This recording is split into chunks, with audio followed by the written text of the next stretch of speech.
Hi everyone, and welcome back to a brand new video on Toxic Tuesday. I hope you've all been having a wonderful week. Mine has been quite busy. I've just come back from picking out my furniture for my new place, so I'm so excited. It's just, I just can't wait to start this new chapter. So I've been more than happy to show you all once it's all been set up and finished, but until then I've got a few more months. But for those of you who are new here, my name is Bethany Vujan, and every week I do Toxic Tuesday, where I talk about a particular toxic plant that you may have in your backyard, and we learn a little bit more about it. On today's episode, we are looking at Digitalis purpurea. Digitalis purpurea is more commonly known as foxglove, but has several other common names as well. These include common foxglove, fairy gloves, fairy bells, and ladies' gloves. Digitalis is a herbaceous biennial or short-lived perennial plant in the family Plantaginacea. In its first year, it forms a tight rosette of simple, coarse leaves with prominent veins that appear quilted. These spirally arranged leaves are 10 to 35 centimetres long and 5 to 12 centimetres broad. The flowering stem appears in the second year and is generally 1 to 2 metres tall, although can grow taller. The flowers are showy, tubular and pendant, which is hanging, not to be confused with pendant, which is a necklace, and they range in colour from pink, rose, yellow, purple, and sometimes white. The inside surface of the flower is heavily spotted, and each flower can be 4 to 6 centimetres long, with the flowering period in early summer. Digitalis is frequented by bees, so do not plant it in your garden if you are allergic, obviously. Foxglove does fruit. It is a capsule that opens upon maturity that releases numerous seeds that are 0.01 to 0.02 millimeters in size.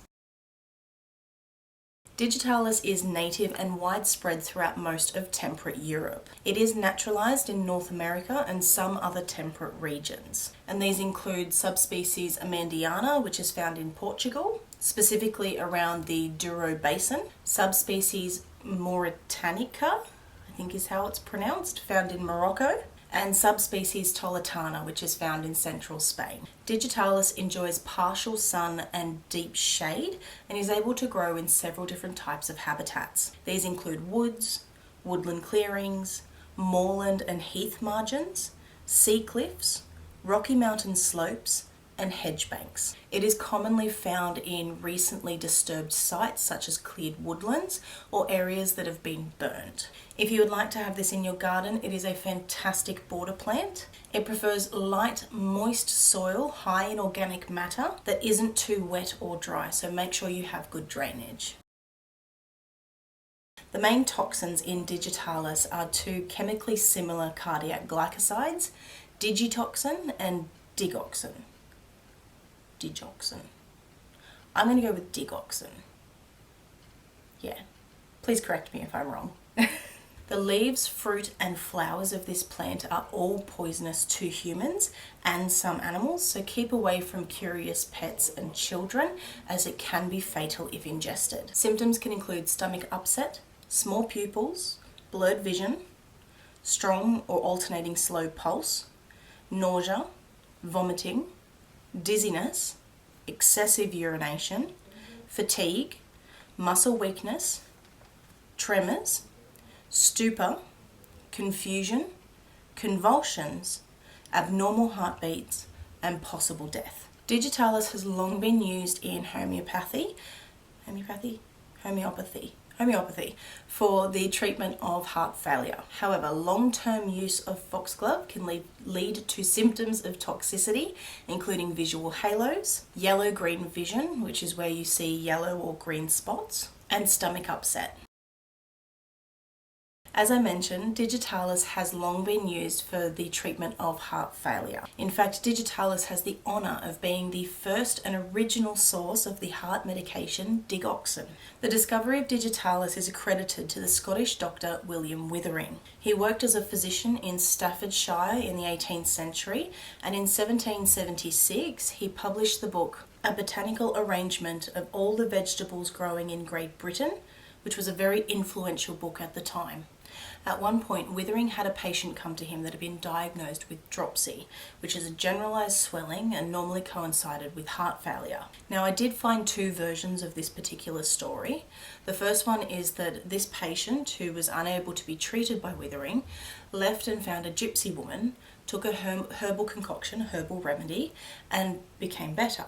This then caused Withering to go and find said gypsy woman, bargain for the remedy, which had the active ingredient of Digitalis in it, and thus learn and document his experimentations with Foxglove. The second story is that Withering learnt of Digitalis through Old Mother Hutton, an old woman who practiced as a folk herbalist in Shropshire. The problem with this particular story is that I haven't been able to find confirmation that she was a real person. Some of my research has shown that she was actually a fabrication, a myth that was made up for marketing purposes by a pharmaceutical company called Park Davis. And this was done around 1928. Long after William Withering died in 1799. Digitalis has been used for foul purposes as well. American serial killer Charles Edmund Cullen actually used digoxin and insulin as his preferred method to murder several of his patients that were under his care while he worked across several hospitals. He admitted to the deaths of 40 of his patients. However, people believe that he may have actually killed up to 300 patients. Of the 40 victims that he admitted to, 29 have been confirmed, and he's currently serving 18 life sentences at the New Jersey State Prison in Trenton and is not eligible for parole until 2403. That is everything today, guys, on Digitalis purpurea. Let me know in the comments down below if you learnt something new today. And while you're there, don't forget to hit that like and subscribe button. It really does help me out. I want to say thank you again, as always, for spending some of your day with me. And I will see you all next week on a new episode of Toxic Tuesday. If you are interested, I do have Instagram and Twitter that you can follow me on. Otherwise, have a lovely week, guys. Stay safe and keep on learning. Bye.